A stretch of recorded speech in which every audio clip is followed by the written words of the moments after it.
Bismillahirrahmanirrahim. Alhamdulillahirrahmanirrahim. Allahumma sholli wa sallim wa barik ala sayyidina Muhammad wa ala alihi wa sahbihi ajma'in. Amma ba'd. Kemarin kita bahas tentang Lailatul Qadar. Yang harus kita ingat bahwa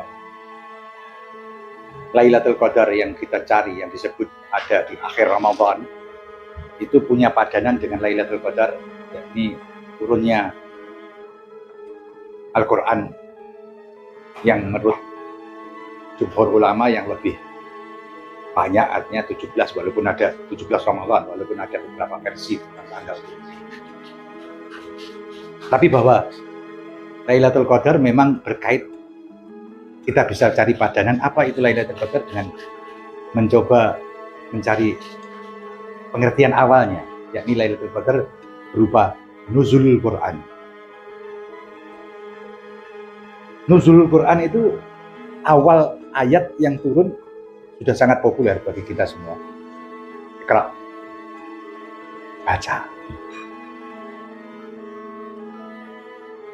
Rasulullah bertanya, apa yang saya baca? Iqra, apa yang saya baca?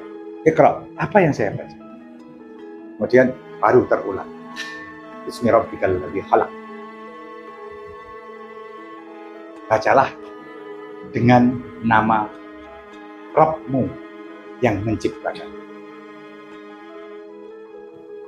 Kuncinya pada membaca. Satu.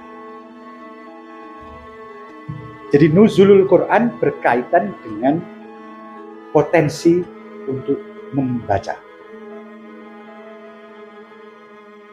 Apa yang kita baca? Pasti bahasa. Apa itu bahasa?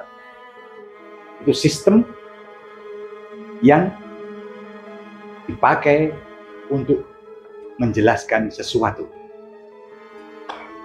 Pertanyaannya, apakah dia berarti membaca yang tertulis, teks, bahasa dalam arti bahasa manusia? Apa itu bahasa?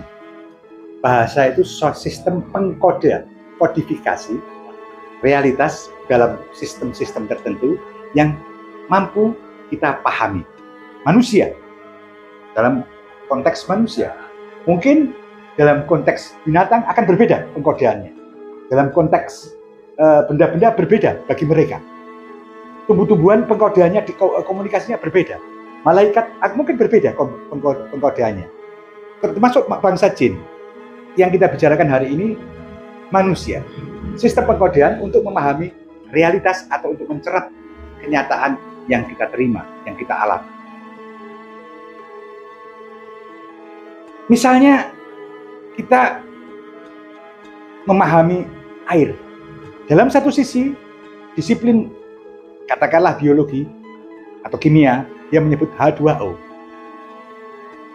Itu bahasa. H2O itu simbolisasi kode untuk air.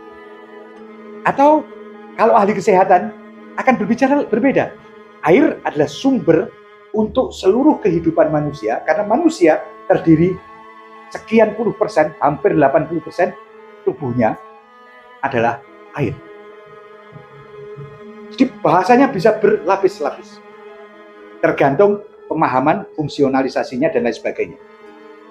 Tapi saya akan mencoba sekarang menarik bahasa sebagai chip memori peradaban. Bahasa itu memori peradaban. Jadi kalau orang mengatakan pusat memori manusia, personal, pribadi, itu dari lahir sampai sekarang Anda berumur berapa dewasa itu, ada di otak Anda. Otak, saya katakan, bukan beda dengan akal. Itu chip memori Anda. Tapi secara peradaban, secara sosial, memori itu disimpan lewat yang namanya bahasa. Anda akan memahami makna sesuatu yang sudah dipahami nenek moyang Anda sekian abad dalam pembahasan tertentu. Di Jawa akan pakai bahasa Jawa yang akan terpahami oleh generasi berikutnya. Dan dalam pembahasan ada filosofi-filosofi tertentu di balik pembahasan ini. Artinya kita akan mengenal realitas itu lewat bahasa. Kalau kita tidak mengenal bahasa, kita sulit menemui realitas. Jadi ada dua alat yang dipakai manusia untuk memahami realitas. Satu, bahasa dalam arti verbal.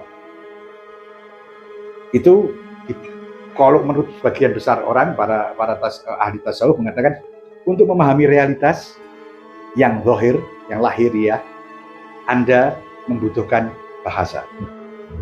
Yang satu lagi angka. Angka itu bahasa. Angka itu alat untuk lebih memahami sesuatu yang non-indrawi, yang bukan sekedar yang lahir, yang lebih bersangkut paut dengan yang batin.